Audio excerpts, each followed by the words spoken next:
آپ نے جو نہیں کہا وہ دین کا حصہ نہیں ہو سکتا ہے۔ تو اتباع سنت، کوئی نبی کی پیروی کرے گا، نبی کی بات مانے گا تو وہ دین پر چلے گا، اور جو نبی کی سنت سے اعراض کرے گا دین سے بھٹک جائے گا۔ یہ بنیادی بات یاد رکھیں۔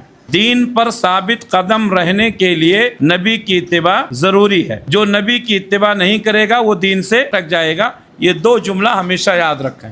الحمدللہ رب العالمین والعاقبۃ للمتقین والصلاة والسلام علی اشرف الانبیاء والمرسلین وعلی آلہ واصحابہ وازواجہ اجمعین وعلی من تبعہم بإحسان الی یوم الدین، اما بعد فاعوذ باللہ السمیع العلیم من الشیطان الرجیم، بسم اللہ الرحمن الرحیم۔ یا ایہا الذین آمنوا اتقوا اللہ حق تقاتہ ولا تموتن الا وانتم مسلمون۔ یا ایہا الناس اتقوا ربکم الذی خلقکم من نفس واحدہ وخلق منها زوجها وبث منهما رجالا كثيرا ونساء واتقوا الله الذي تساءلون به والارحام ان الله كان عليكم رقيبا۔ يا ايها الذين آمنوا اتقوا الله وقولوا قولا سديدا يصلح لكم اعمالكم ويغفر لكم ذنوبكم ومن يطع الله ورسوله فقد فاز فوزا عظيما۔ صدر اجلاس، علماء کرام، مسجد و مدرسہ کے ذمہ داران، عزیز طلباء و طالبات، معزز حاضرین، آج کا یہ پروگرام جو مسجد علی کے ماتحت مدرسہ علی کا سالانہ پروگرام ہے، جس میں عصر سے لے کر کے مغرب تک بچوں اور بچیوں نے اپنا علمی مظاہرہ پیش کیا، اور مغرب کے بعد سے علماء کرام کے خطابات چل رہے ہیں۔ ان مجلسوں کا ایک فائدہ یہ ہوتا ہے کہ بچوں کی ہمت افزائی ہوتی ہے، بڑوں کو بھی دین سیکھنے کا موقع ملتا ہے،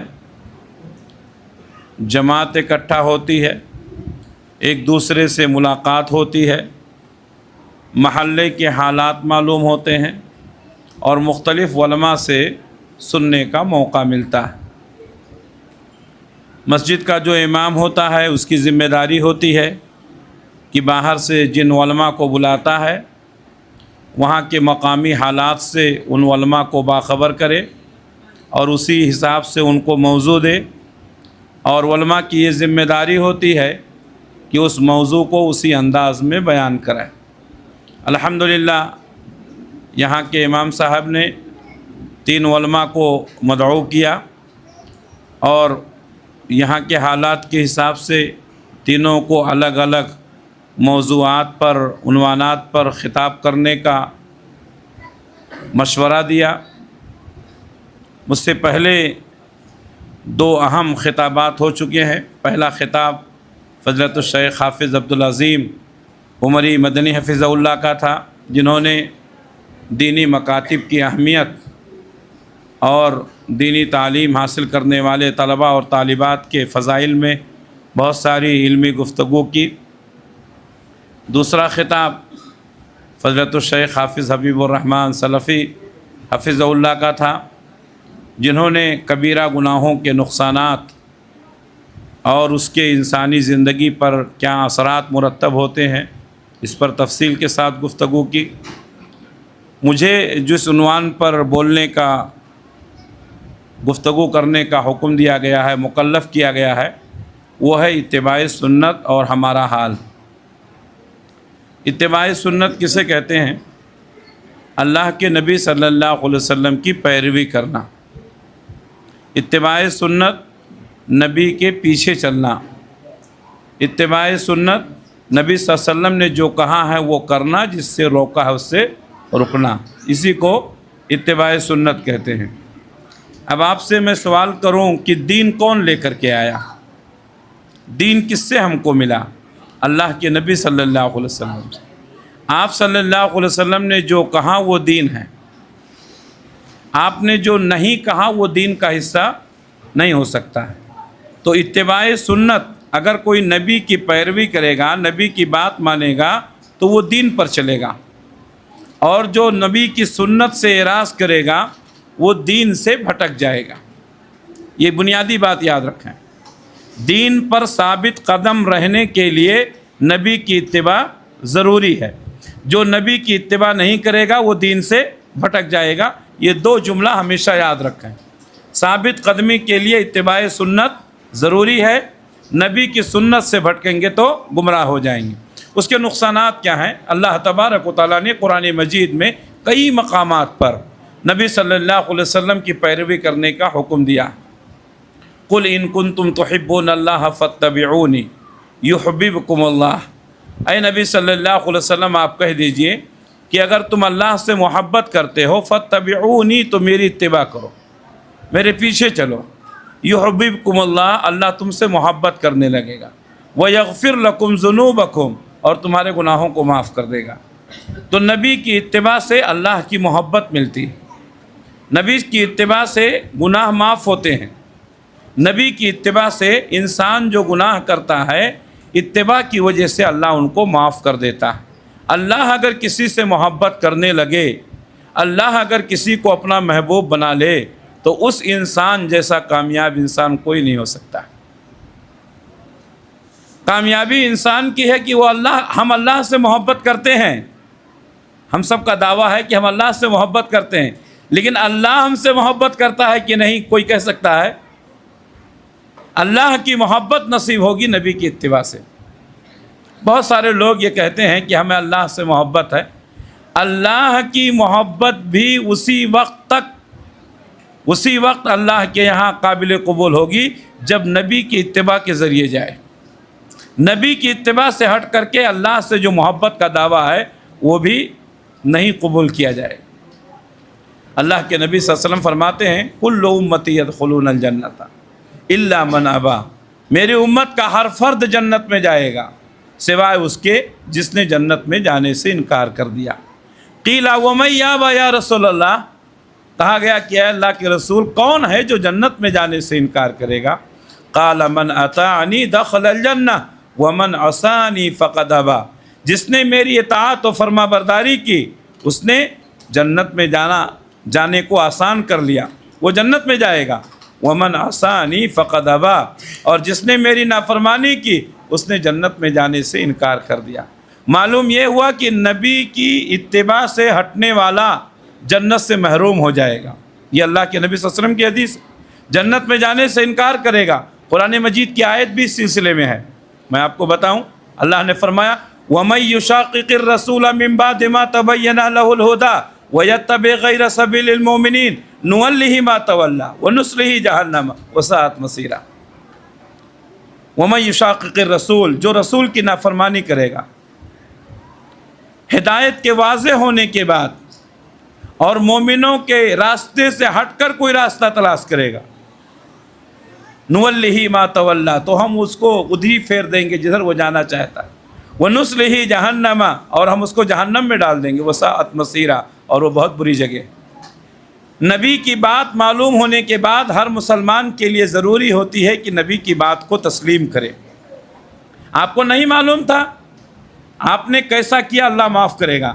ہمیں نہیں معلوم تھا، ہم نے یہاں باندھا، پھر معلوم ہوا تو یہاں باندھا، نہیں معلوم تھا نہیں کیا، معلوم ہوا تو رفول دے دیں کرنا شروع، نہیں معلوم تھا اللہ معاف کرے گا، معلوم ہونے کے بعد کرنا ضروری ہے۔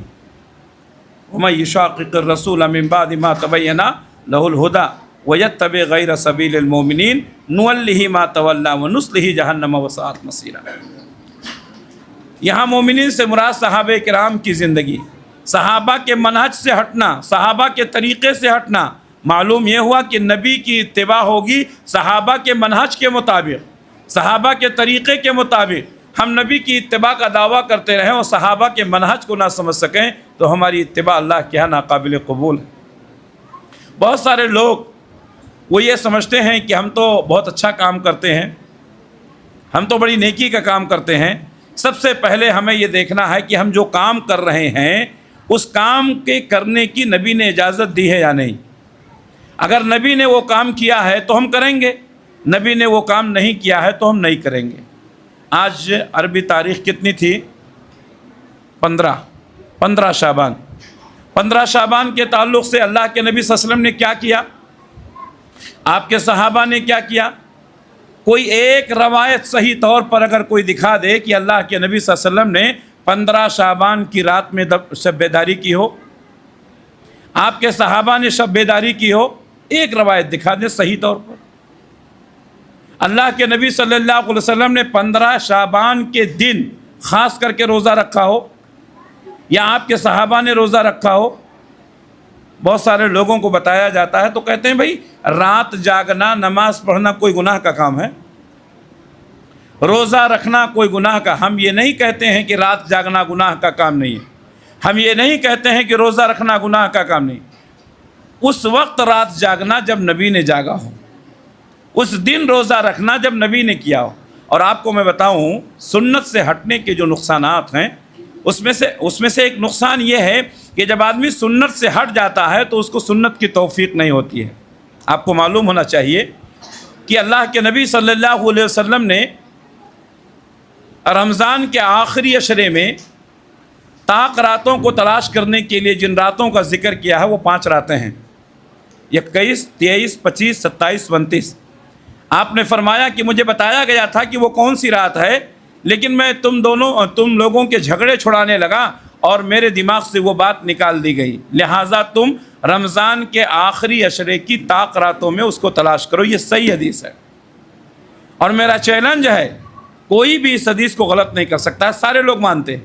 اللہ کے نبی صلی اللہ علیہ وسلم نے فرمایا آخری عشرے کی طاق راتوں میں تلاش کرو، 21، 23، 25، 27، 29۔ لیکن کوئی 5 رات جاگتا ہے سوائے ہم لوگوں کے، صرف 27 کو جاگتے ہیں۔ نتیجہ کیا ہوا؟ جن راتوں کو نبی نے جاگنے کا حکم دیا تھا اس میں نہیں جاگے، اور جس میں جاگنے کا ذکر نہیں ہے اس رات میں جاگنے لگے۔ ما حدث من قوم بدعۃ الا رفع مثلها من السنہ۔ جب کسی قوم میں کوئی بدعت آ جاتی ہے تو سنت ہٹا دی جاتی ہے۔ اگر ہم چاہتے ہیں کہ دین پر ثابت قدم رہیں تو سنتوں کو مضبوطی سے پکڑنا ہوگا۔ کوئی بھی سنت کو معمولی نہ سمجھیں، کوئی بھی سنت کو حقیر نہ سمجھیں۔ بدعتوں سے بچنے کے لیے سنت کی پابندی ضروری ہے، اور کوئی معمولی سنت کو معمولی سمجھ کر کے اگر انکار کر دیا گیا تو اس کا انجام دنیا میں بھی ہو سکتا ہے اور آخرت میں بھی ہو سکتا ہے۔ اللہ کے نبی صلی اللہ علیہ وسلم کی سنت کا انکار کرنے کے سلسلے میں ایک حدیث میں آپ کے سامنے ذکر کرتا ہوں۔ اللہ کے نبی صلی اللہ علیہ وسلم کے سامنے ایک شخص کھانا کھا رہا تھا۔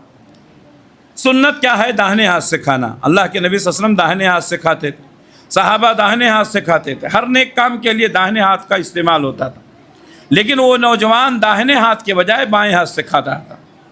ہماری نگاہ میں یہ کوئی برائی نہیں ہے، بہت سارے لوگ بائیں ہاتھ سے کھاتے ہیں، نہیں کھانا چاہیے میرے بھائی۔ بری عادتوں کو بدلنا، بری عادتوں کو بدل کر نیک عادت ڈالنا، یہ کوئی ایسا مسئلہ نہیں۔ کہتے ہیں نہیں عادت پڑ گئی، عادت کو بدلیے۔ اللہ کے نبی صلی اللہ علیہ وسلم کے سامنے وہ نوجوان داہنے ہاتھ سے، سیدھے ہاتھ سے کھانے کے بجائے بائیں ہاتھ سے کھا رہا تھا۔ اللہ کے نبی نے فرمایا کل بیمینک، داہنے ہاتھ سے کھاؤ۔ قال لا استطیع، اس نے کہا نہیں مجھے طاقت نہیں ہے، میں داہنے ہاتھ سے نہیں کھا سکتا ہوں۔ حدیث کے الفاظ ہیں ما منعہ الا الکبر، اس نے تکبر کی بنیاد پر یہ بات کہی تھی۔ وہ داہنے ہاتھ سے کھا سکتا تھا لیکن نہیں کھایا۔ اللہ کے نبی صلی اللہ علیہ وسلم نے فرمایا تو کھا بھی نہیں سکے گا، تو کھا بھی نہیں سکے گا۔ حدیث کے الفاظ ہیں کہ پوری زندگی وہ شخص اپنا داہنا ہاتھ اپنے منہ تک نہیں لے جا سکا۔ ایک معمولی سنت داہنے ہاتھ سے کھانے کا اس نے انکار کیا، نتیجہ کیا ہوا؟ اس کا داہنا ہاتھ شل ہو گیا، اس کا داہنا ہاتھ فالج زدہ ہو گیا، اپنے داہنے ہاتھ کو وہ نہیں اٹھا سکا۔ آج کتنی سنتوں کو ہم چھوڑ رہے ہیں، آج ہم بدعتوں میں پڑ گئے ہیں۔ میرے بھائیوں سنتوں کو پابندی کے ساتھ، سنتوں پر مضبوطی کے ساتھ پکڑو، کوئی بھی سنت معمولی نہ سمجھو۔ کسی بھی سنت، جو چھوٹی چھوٹی سنتوں پر عمل کرتا ہے اللہ تعالیٰ اس کو بڑے بڑے عمل کی توفیق عطا کرتا ہے۔ ابھی آپ نے سنا سابق خطیب سے، سابق مقرر سے، کہ بڑے بڑے گناہ اگر کوئی کر لیتا ہے اور استغفار کر لیتا ہے تو وہ بڑا نہیں رہ جاتا، اور چھوٹے چھوٹے گناہ پر اگر وہ اصرار کرتا ہے تو وہ گناہ چھوٹا نہیں رہ جاتا ہے۔ میرے بھائیو، سنتوں کو معمولی سمجھ کر کے آج بہت سارے لوگ کہتے ہیں کیا اہل حدیث دیکھو تو صرف آمین پر، رفع الیدین پر جمے ہوئے ہیں، اور شیطان نے بھی ہم کو کیسا کیا، گمراہ کیا۔ ہم جزئیات میں پڑھ کر کے جو ہماری کلیات جو تھی اس کو بھول گئے۔ آج عقیدے پر بحث بہت کم ہو پاتی ہے، آج منہج پر بحث بہت کم ہو پاتی ہے، آج توحید پر باتیں بہت کم ہوتی ہیں۔ کیوں؟ اس لیے کہ ہم کو جزئیات میں الجھا دیا گیا، ہم کو جزئیات میں الجھا دیا گیا۔ ان مسائل میں الجھ کر کے عقیدے کے تعلق سے گفتگو بہت کم ہو پاتی، منہج کے تعلق سے گفتگو بہت کم ہو جاتی ہے۔ اور اہل حدیث کا اسٹیج جب تک کہ توحید کی بات نہ ہو، جب تک کہ اتباع سنت کی بات نہ ہو، جب تک جماعت کی مضبوطی کی بات نہ ہو، وہ اسٹیج، وہ اہل حدیث کا اسٹیج نہیں ہو سکتا۔ میرے بھائیوں، پروگرام تو ہر کوئی کرتا ہے، تقریریں تو ہر کوئی کرتا ہے، اس تقریر سے آپ کو مواد کیا ملا، اس جلسے کے سے آپ کو پیغام کیا ملا، اور آپ اس سے پیغام کیا لے کر کے گئے، یہ ہمارا اصل مقصد ہونا چاہیے، یہ ہمارا اصل ہدف ہونا چاہیے۔ اور اگر ہم نے اس ہدف کو بھلا دیا اور اگر ہم نے اس مقصد کو کھو دیا تو یہ سارے جلسے بیکار ہیں۔ میرے بھائیوں، منہج پیدا کیجئے، وصول پیدا کیجئے، اہل حدیث کے منہج، اہل حدیث کے وصول اور اہل حدیث کی دعوت کو سمجھیے۔ اللہ کے نبی صلی اللہ علیہ وسلم کی اتباع کرنا، آپ کے پیچھے چلنا، یہی کامیابی۔ بہت سارے لوگ بزرگوں کی بات کرتے ہیں، بزرگوں کا قول سر آنکھوں پر، بزرگوں کی باتیں سر آنکھوں پر۔ جو آدمی بڑا ہوتا ہے یقیناً اس کی باتیں بھی بڑی ہوتی ہیں، لیکن کوئی ہمارے نبی سے بڑا نہیں ہو سکتا۔ حضرت عمر بن خطاب رضی اللہ تعالیٰ عنہ تورات کا ایک نسخہ لے کر کے آئے، اللہ کے نبی صلی اللہ علیہ وسلم کے سامنے پڑھ رہے ہیں، نبی کے سامنے تورات کا نسخہ۔ حضرت ابوبکر صدیق رضی اللہ تعالیٰ عنہ نے دیکھا کہ نبی کا چہرہ متغیر ہو گیا، سرخ ہو گیا، تو حضرت ابوبکر نے حضرت عمر کو اشارہ کیا رضی اللہ تعالیٰ عنہ، کہا تم نبی کے چہرے کو نہیں دیکھتے؟ آپ کا چہرہ کتنا غصے سے لال ہو گیا ہے، سرخ ہو گیا ہے۔ تو حضرت عمر رضی اللہ تعالیٰ عنہ نے کہا اے اللہ کے رسول، یہ کوئی معمولی کتاب نہیں ہے، تورات پڑھ رہا ہوں، تورات اللہ کی اتاری ہوئی کتاب۔ اللہ کے نبی صلی اللہ علیہ وسلم نے فرمایا تم تورات کی بات کرتے ہو، اگر صاحب تورات بھی زندہ ہوتے تو میری پیروی کرنی پڑتی۔ لو کان موسیٰ حیا لما وسعہ الا اتباعی، اگر موسیٰ علیہ السلام زندہ ہوتے تو ان کو میری پیروی کرنی پڑتی۔ اور ایک حدیث میں آپ نے فرمایا لو بدا لکم موسیٰ واتبعتموہ وترکتمونی لضللتم عن سواء السبیل۔ اے میری امت کے لوگوں سنو، اگر موسیٰ علیہ السلام دوبارہ دنیا میں آ جائیں اور تم ان کے پیچھے چلنے لگو اور میری اتباع کو چھوڑ دو، لضللتم عن سواء السبیل، تو سیدھے راستے سے بھٹک جاؤ گے۔ موسیٰ کی اتباع کر کے نبی کی اتباع کو چھوڑ دینے سے انسان راہ ہدایت سے بھٹک جائے گا، تو نبی کے کسی امتی کی اتباع میں پڑھ کر کے ہم نبی کی اتباع کو چھوڑ دیں گے تو راہ راست پر قائم رہ سکتے ہیں؟ نہیں میرے بھائیوں، نہیں رہ سکتے ہیں۔ میرے بھائیوں، سنتوں کو معمولی نہ سمجھیں، سنت پر عمل کر کے ہی انسان کا عمل اللہ کے یہاں قبول ہوتا ہے۔ وہ تمام اعمال جو آپ نیکیاں سمجھ کر کرتے ہیں اگر سنت کے مطابق ہیں تو وہ اللہ کے ہاں قبول ہوں گی، ورنہ قبول نہیں ہوں گی۔ اللہ کے نبی صلی اللہ علیہ وسلم فرماتے ہیں کتنے لوگ ایسے ہیں جو نماز پڑھتے ہیں لیکن ان کی نمازیں ان کے منہ پر مار دی جاتی ہیں۔ کتنے لوگ ایسے ہیں جو روزہ رکھتے ہیں لیکن ان کو بھوکا اور پیاسا رہنے کے سوا کچھ نہیں ملتا۔ کتنے لوگ ایسے ہیں جو قیام اللیل کرتے ہیں لیکن محنت اور مشقت کے سوا ان کو کچھ نہیں ملتا۔ کیوں؟ ان کی عبادتیں نبی کے طریقے کے مطابق نہیں ہوتی۔ اگر ان کی عبادتیں نبی کے طریقے کے مطابق ہوں گی تبھی قبول کی جائیں گی۔ اللہ کے نبی صلی اللہ علیہ وسلم نے ہر عبادت کا طریقہ بتایا، نماز کا حکم دیا تو پڑھ کے بتایا، روزے کے مسائل بیان کیے۔ آپ نے حج کے متعلق فرمایا کہ اے میری امت کے لوگوں، حج کا ارکان مجھ سے سیکھ لو، ہو سکتا ہے اگلے سال میں تمہارے درمیان نہ رہوں۔ آپ نے کوئی بھی چیز یوں ہی نہیں چھوڑا ہے۔ آپ نے فرمایا ترکتکم علی المحطۃ البیضاء، میں نے تم کو ایک ایسی شاہراہ پر چھوڑا ہے لیلھا کنہارھا، جس کی راتیں بھی دن کی طرح روشن ہیں۔ میرے بھائیوں، اللہ کے نبی نے سب کچھ بتا دیا۔ آپ نے فرمایا میری امت کے فائدے کی جتنی چیزیں تھیں میں نے سب ان کو بتا دی، میری امت کے لیے نقصان کی جتنی چیزیں تھیں میں نے سب ان کو بتا دی۔ اللہ کے نبی کے بتانے کے مطابق ہمیں زندگی گزارنی ہے۔ نبی صلی اللہ علیہ وسلم کی سنت چھوڑ کر کے جو لوگ بدعتوں میں پڑ جاتے ہیں، دنیا میں بھی ان کا کوئی عمل قبول نہیں ہوتا، آخرت میں بھی وہ محروم ہوں گے۔ ایک حدیث بیان کر کے میں اپنی بات ختم کر دیتا ہوں۔ اللہ کے نبی صلی اللہ علیہ وسلم فرماتے ہیں کہ قیامت کے دن مجھے حوض دیا جائے گا جس کا نام حوض کوثر۔ اللہ ہم سب کو کوثر کا جام نصیب فرمائے۔ ہمارے نبی فرماتے ہیں میں اپنی امتیوں کو پانی پلاؤں گا، میرے ساتھ ابو بکر بھی رہیں گے، عمر بھی رہیں گے رضی اللہ تعالیٰ عنہ۔ صحابہ نے پوچھا کہ اے اللہ کے رسول، آپ اپنی امت کو اتنے لوگوں میں کیسے پہچانیں گے؟ تو آپ نے فرمایا غرم محجلین من اثر الوضوء، ان کے وضو کے اعضاء چمک رہے ہوں گے۔ جو ہم نماز کے لیے وضو کرتے ہیں، چہرہ دھوتے ہیں، ہاتھ دھوتے ہیں، پیر دھوتے ہیں، یہی پہچان ہوگی۔ اللہ کے نبی پہچانیں گے یہ میرے امتی ہیں، میں ان کو پانی پلاؤں گا۔ اللہ کے نبی صلی اللہ علیہ وسلم فرماتے ہیں میری امت کے لوگ آئیں گے، میں ان کو پانی پلاؤں گا، جب تک جنت میں نہیں چلے جائیں گے دوبارہ پیاس نہیں لگے گی۔ کہتے ہیں اچانک ایک جماعت آئے گی، ان کے وضو کے اعضاء چمک رہے ہوں گے، معلوم ہوا وہ نمازی ہوں گے، معلوم ہوا وہ روزہ رکھنے والے ہوں گے، وضو کرنے والے ہوں گے۔ پیارے نبی صلی اللہ علیہ وسلم فرماتے ہیں کہ میں ان کو دیکھوں گا، فرشتے ان کو ڈھکیل کر پیچھے کر رہے ہیں، ان کو حوض تک نہیں آنے دے رہے ہیں۔ اللہ کے نبی صلی اللہ علیہ وسلم کہتے ہیں میں ان سے کہوں گا آنے دو، ہاؤلائی امتی، ہاؤلائی امتی، یہ تو میری امت کے لوگ ہیں۔ فرشتے کہیں گے اے اللہ کے رسول، آپ کو معلوم نہیں ہے انہوں نے دنیا سے آپ کے چلے آنے کے بعد آپ کے دین میں بدعتیں پیدا کر دی تھیں، آپ کے دین کو بدل دیا تھا۔ اللہ کے نبی فرمائیں گے سحقن سحقن لمن غیر آبادی، ان لوگوں کو مار کے بھگا دو جنہوں نے میرے آنے کے بعد میرے دین کو بدل دیا تھا۔ میرے بھائیوں، آج دین کو بدل دیا گیا، دین کے اصولوں کو مسخ کر دیا گیا ہے۔ آج لوگ ہر چیز کو دین سمجھنے لگے ہیں، اصل دین روایات میں کھو گیا ہے۔ اللہ سے دعا ہے کہ اللہ رب العالمین ہم تمام لوگوں کو صحیح دین حاصل کرنے کی توفیق عنایت فرمائے۔ چونکہ یہ مکتب کا جلسہ ہے اس لیے میں آپ کو یہ بتا دوں، مکتب میں جو بچوں کو پڑھایا جاتا ہے یہ بنیادی ہوتا ہے۔ بچے جو بچپن میں پڑھ لیتے ہیں ان کے دماغ پر نشق ہو جاتا ہے۔ ہمارے مکتب میں جو کتابیں داخل کی جائیں وہ منہجی ہونی چاہیے۔ الحمدللہ ہمارے مکاتب کے لیے صوبائی جمعیت اہل حدیث کرناٹک و گوا کے زیر نگرانی اور مقتدر علماء کی نگرانی میں ایک سلیبس تیار کیا گیا، 4 کتابوں پر مشتمل ہے۔